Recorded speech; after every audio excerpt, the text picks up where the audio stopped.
On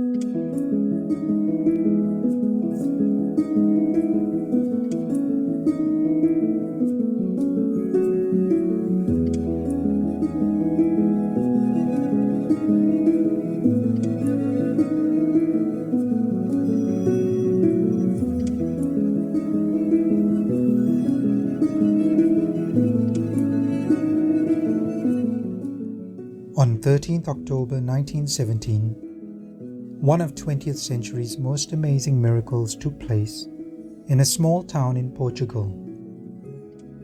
It was a miracle like those read about in the Bible during the time of Moses. And this miracle was seen by a crowd estimated to be between 30,000 and 100,000 people, and was reported in the secular media of the time. The crowd ranged from faithful believers to socialists who were angered by the idea of there being a God.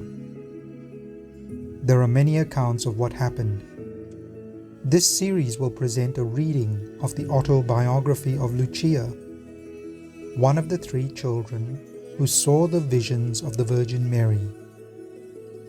She not only described what she saw in the apparitions, but also what happened to the children leading up to and after the miracle.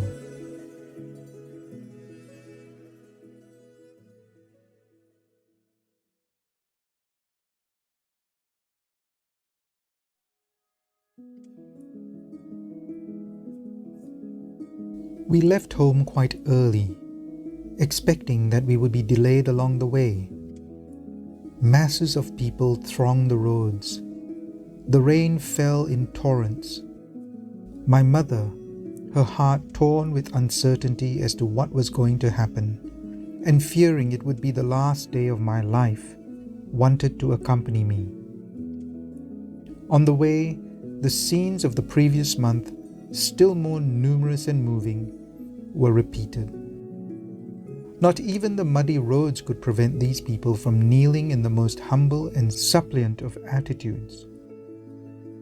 We reached the Holmok in the Cova da Iria.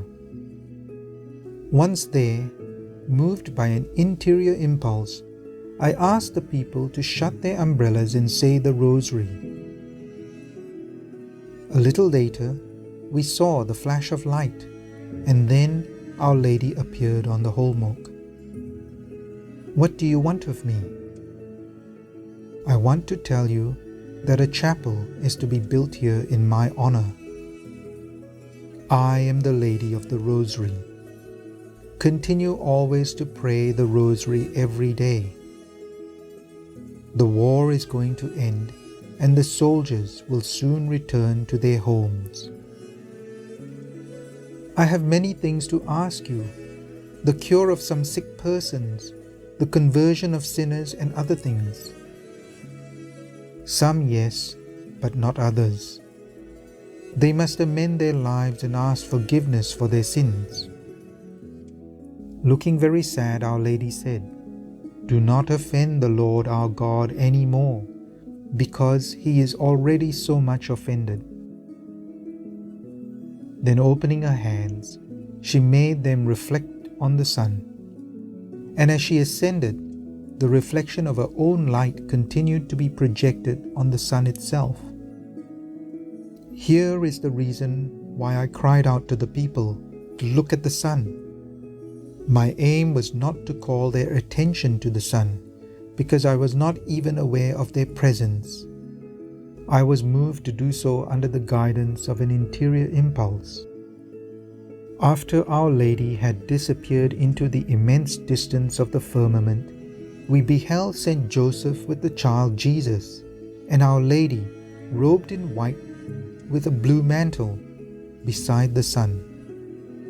Saint Joseph and the child Jesus appeared to bless the world, for they traced the sign of the cross with their hands.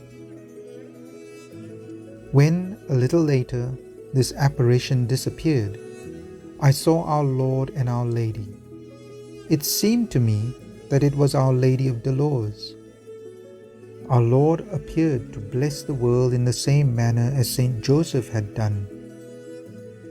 This apparition also vanished, and I saw Our Lady once more, this time resembling Our Lady of Carmel. But as the children were enraptured by these visions, the crowd of tens of thousands of people were overpowered by another miracle in the sky. The sun turned an extraordinary color, and as one eyewitness described, we could look at the sun with ease. It did not bother at all. It seemed to be continually fading and glowing in one fashion, then another. It threw shafts of light one way and another, painting everything in different colors, the people, the trees, the earth, even the air. But the greatest proof of the miracle was the fact that the sun did not bother the eyes. Another said, "Everybody stood still and quiet, gazing at the sun. At a certain point, the sun stopped its play of light and then started dancing. It stopped once more and again started dancing, until it seemed to loosen itself from the skies and fall upon the people. It was a moment of terrible suspense." And another said, "The sun cast different colors, yellow, blue and white. It trembled constantly. It looked like a revolving ball of fire falling upon the people. As the sun hurled itself towards the earth in a mighty zigzag motion, the multitude cried out in terror, 'Ay, Jesus, we are all going to die here. Ay, Jesus, we are all going to die here.' Some begged for mercy. 'Our Lady, save us.' Many others made acts of contrition.